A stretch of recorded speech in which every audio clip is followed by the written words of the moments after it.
आज हम लोग शुरू करेंगे एग्रीकल्चर चैप्टर से अपना सबसे पहला टॉपिक, जिसका नाम है टाइप्स ऑफ फार्मिंग। इस टॉपिक में बेसिकली हम लोग ये देखने वाले हैं कि भारत में किस प्रकार के यानी कि कितने टाइप्स ऑफ फार्मिंग प्रैक्टिस किए जाते हैं, कितने प्रकार से खेती किए जाते हैं, इसी के बारे में हम लोग आज बात करेंगे बेसिकली भारत में, है ना। आगे बढ़ते हैं। लिखा हुआ है farming can be classified into two main types, subsistence farming and commercial farming. यानी कि भारत में फार्मिंग को दो अलग अलग कैटेगरी में बांट दिया गया है। पहला आपका कैटेगरी का नाम है सबसिस्टेंस फार्मिंग और दूसरा है कमर्शियल फार्मिंग। तो इन दोनों के बारे में हम लोग एकदम सेपरेट करके पढ़ लेते हैं, अलग अलग करके शुरू करते हैं। सबसे पहला टाइप है आपका सबसिस्टेंस फार्मिंग। सबसिस्टेंस फार्मिंग के बारे में जानते हैं, क्या लिखा हुआ देखिए। It is the farming in which the farmers grow crops and rear animals just enough to feed their family. अच्छा, हमारे दिमाग में ना, यानी कि हमारे सामने जब भी वर्ड इस्तेमाल किया जाता है फार्मिंग, तो हम लोगों को समझ में आता है कि फार्मिंग मतलब हमेशा खेती बाड़ी। नहीं, फार्मिंग का मतलब हमेशा खेती बाड़ी नहीं होता है। हालांकि खेती बाड़ी भी फार्मिंग का एक पार्ट है, लेकिन जानवर को पालना भी एक फार्मिंग में ही आता है। याद रखिएगा इस चीज़ को। फार्मिंग में हमारा दोनों चीज़ इंक्लूड है, जानवरों को पालना भी और फसल का उगाना भी, दोनों चीज़ हमारा इंक्लूड है फार्मिंग में। याद रहेगा ये चीज़। चलिए, तो वही बात यहाँ पे लिखा हुआ था कि it is the farming in which the farmers grow crops and rear animals just enough to feed their family. लेकिन इसका सबसे खास बात यह है कि इसमें जो भी जानवर पाले जाते हैं या फिर जो भी फसल उगाए जाते हैं वो मात्र अपने फैमिली के लिए ही उगाया जाता है। ऐसा नहीं कि उसको उगा के अपना यूज करके जो बचेगा मार्केट में जाके बेच देंगे, ऐसा इसमें नहीं होता है। इसमें फसल केवल और केवल अपने ही नीड के लिए उगाया जाता है, यानी कि अपने के साथ साथ हमारे फैमिली के लिए भी उगाया जाता है। तो आप याद रखिएगा, ठीक है। आगे बढ़ते हैं। Subsistence farming can be further classified as primitive subsistence farming and intensive subsistence farming. तो सबसे पहले बात, अच्छा यहाँ पे बहुत बच्चे कंफ्यूज भी हो जाते हैं। आपको कंफ्यूज बिल्कुल भी नहीं होना है। यहाँ पे देखिए ध्यान से, पहला बात करा गया कि फार्मिंग को दो अलग अलग भाग में बांट दिया गया। पहला सबसिस्टेंस और दूसरा कमर्शियल फार्मिंग, है ना। उसके बाद सबसिस्टेंस को भी दो अलग अलग भाग में बांट दिया गया, प्रिमिटिव और इंटेंसिव। तो अब जान लेते हैं कि आखिर प्रिमिटिव सबसिस्टेंस फार्मिंग क्या होता है। देखिए लिखा हुआ है, in primitive subsistence farming agriculture is practised on a small piece of land with the help of primitive tools like hoe, daw and digging sticks। Primitive subsistence farming में हम लोग क्या करते हैं, बेसिकली अपने फसल को एक छोटे से लैंड के ऊपर उगाते हैं। यानी कि हमारे पास जो लैंड है, जो हमारे पास पीस ऑफ जो लैंड है वो क्या होता है, बहुत ही कम होता है। और साथ ही साथ उसी छोटे से लैंड पे हम लोग जो खेती बाड़ी अपना करते हैं वो पुराने औजार से करते हैं, मतलब कि पुराने टूल्स से। मॉडर्न टेक्नोलॉजी का इस्तेमाल हम लोग इसमें नहीं करते हैं। पुराने हथियार, जो पुराने औजार हमारे पास है, उसी का इस्तेमाल हम लोग कर लेते हैं। जैसे खुरपी हो गया, कुदाल हो गया, फावड़ा हो गया, है ना। इन सब चीज़ों का हम लोग इसमें इस्तेमाल करते हैं, ठीक है। चलिए आगे बढ़ते हैं फिर। तो यहाँ पे आपको ये समझ के चलना है कि हम लोग अभी किसके बारे में बात कर रहे हैं, प्रिमिटिव सबसिस्टेंस फार्मिंग के बारे में बात कर रहे हैं। और ये किसका टाइप है, सबसिस्टेंस फार्मिंग का ही एक टाइप है, ठीक है। आगे बढ़ते हैं। प्रिमिटिव में पहला पॉइंट क्या था वो हम लोग जान चुके हैं। अगला है, in primitive subsistence farming family और कम्युनिटी लेबर वर्कड। अब देखो प्रिमिटिव सबसिस्टेंस फार्मिंग में लैंड आपके पास बहुत कम होता है। अब उस लैंड में काम करने के लिए क्या आपके पास बाहर से कोई लेबर आएगा क्या? नहीं, इतना छोटा लैंड होता है कि उस लैंड पे आपका फैमिली और आपका जो मोहल्ले के लोग होते हैं वही काम करके निपटा देते हैं। देखो, लेबर हम कब हायर करते हैं बाहर से, जब हमारे पास बहुत बड़ा लैंड होता है, बहुत बड़ा ज़मीन है, उस पर खेती करवाना है, तो हम लोग लेबर को बाहर से लेके आते हैं। लेकिन यहाँ पे प्रिमिटिव में इतना छोटा सा हमारे पास जगह होता है कि इसमें काम करने के लिए या तो हम अपने फैमिली मेम्बर का ही सपोर्ट ले लेते हैं, या फिर एक दो गो अपने मोहल्ले का ही किसी को उठा के कहते हैं भाई चलो हमारे खेत में तुम काम करना, हम तुमको बदले में कुछ पैसा दे देंगे, है ना। तो बेसिकली यहाँ पे बाहर से लेबर मंगवाने का ज़रूरत नहीं पड़ता है। This type of farming depends upon monsoon, natural fertility of the soil and environmental condition। इस प्रकार का खेती जो है ना पूरी तरीके से डिपेंड किस पे होता है, मॉनसून पे होता है, यानी कि बरसात पे। इसमें ना आप कह सकते हैं कि किसी प्रकार से मॉडर्न टेक्नोलॉजी का इस्तेमाल नहीं किया जाता है। बात समझ में आ रही है, इसीलिए इसका नाम है प्रिमिटिव। प्रिमिटिव का मतलब जो कि थोड़ा सा पुराना हो, ठीक है। तो प्रिमिटिव सब्सिस्टेंस फार्मिंग में हम लोग पूरी तरीके से डिपेंड किस पे रहते हैं, मानसून पे डिपेंड रहते हैं, यानी कि बरसात पे।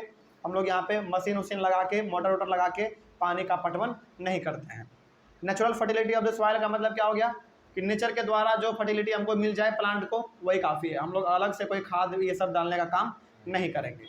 उसके बाद इन्वायरमेंटल कंडीशन, यानी कि इस पर भी डिपेंड करता है कि आपके वातावरण का कंडीशन कैसा है, अच्छा है, ख़राब है, उसी के ऊपर डिपेंड करेगा हमारा पूरा ये फार्मिंग, ठीक है। तो यहाँ पे बेसिकली आप कह सकते हैं किसी प्रकार से हम लोग मॉडर्न टेक्नोलॉजी का इस्तेमाल बिल्कुल भी नहीं करते हैं, ठीक है। आगे, it is a slash and burn agriculture. Primitive subsistence farming को स्लैश एंड बर्न एग्रीकल्चर भी कहा जाता है। क्यों मालूम है? अभी मालूम चलेगा। देखिए, farmers clear a piece of land and produce cereals and other food crops to sustain their family. देखिए यहाँ पे स्लैश एंड बर्न का मतलब क्या होता है। स्लैश एंड बर्न का मतलब ये हो गया कि बहुत बार इसमें क्या होता है ना कि फार्मर अपना खेती कर लेते हैं, खेती करने के बाद वो अपना हार्वेस्टिंग कर लेते हैं पूरा। उसके बाद जो थोड़ा बहुत जो हमारा कटा हुआ पार्ट जंगलों में बच जाता है, जंगलों में नहीं बेसिकली हमारे खेतों में बच जाता है, उसमें वे लोग क्या कर देते हैं, जला देते हैं, ताकि हमारा जो मिट्टी का फर्टिलिटी है वो गेन हो जाए, दोबारा उसमें ऐड हो जाए।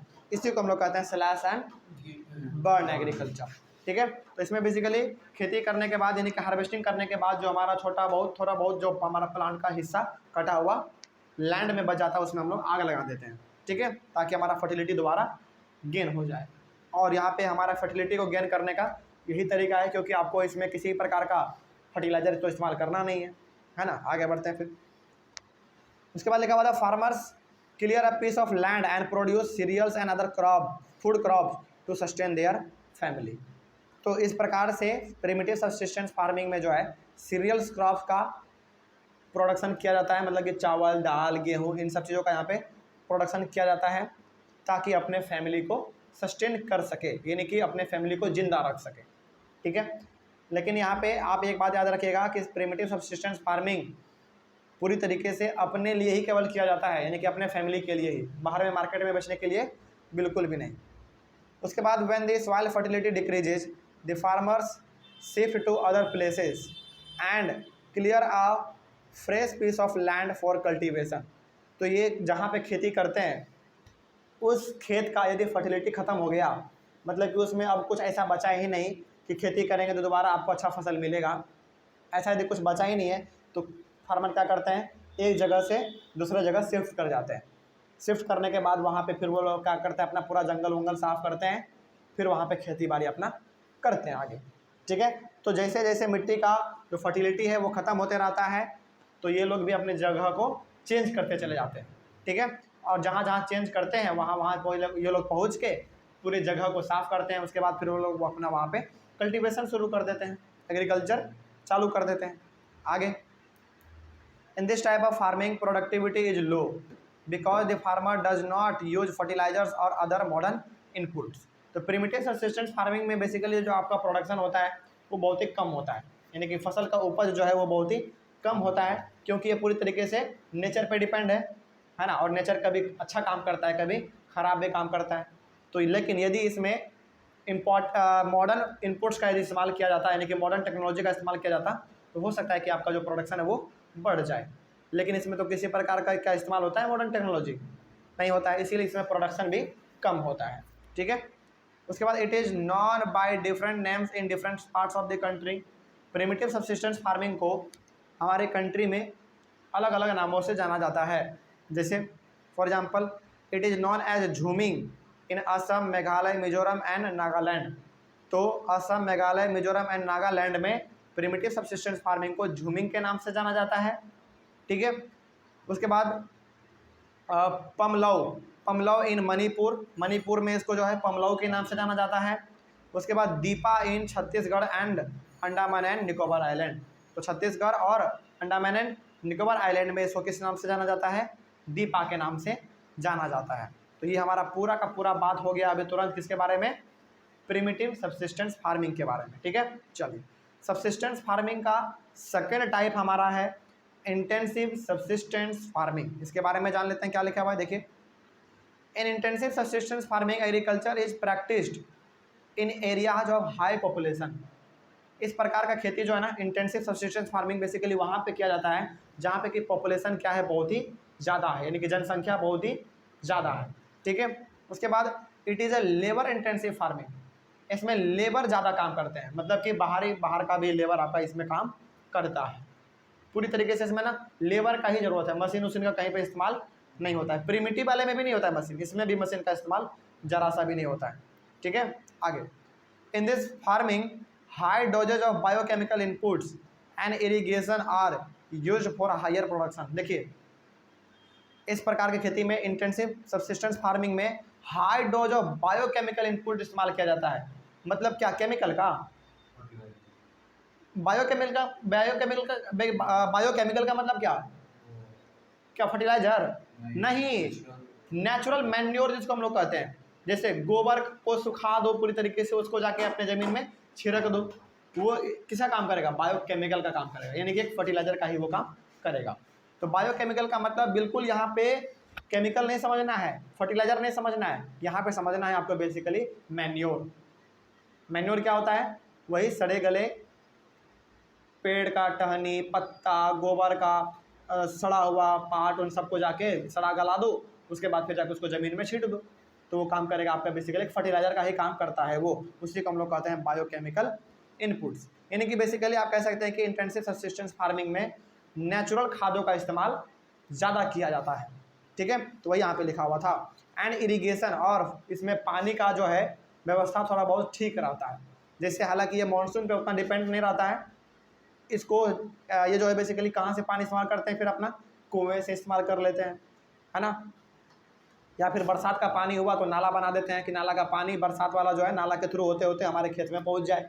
ठीक है, यानी कि इसमें भी जो है हमारा पूरी तरीके से मॉडर्न टेक्नोलॉजी का इस्तेमाल नहीं किया जा रहा है। ठीक है, ये हो गया हमारा इंटेंसिव सब्सिस्टेंस फार्मिंग के बारे में। और यहाँ पे हमारे लोगों ने अपना ख़त्म कर लिया पूरा प्रिमिटिव सब्सिस्टेंस फार्मिंग।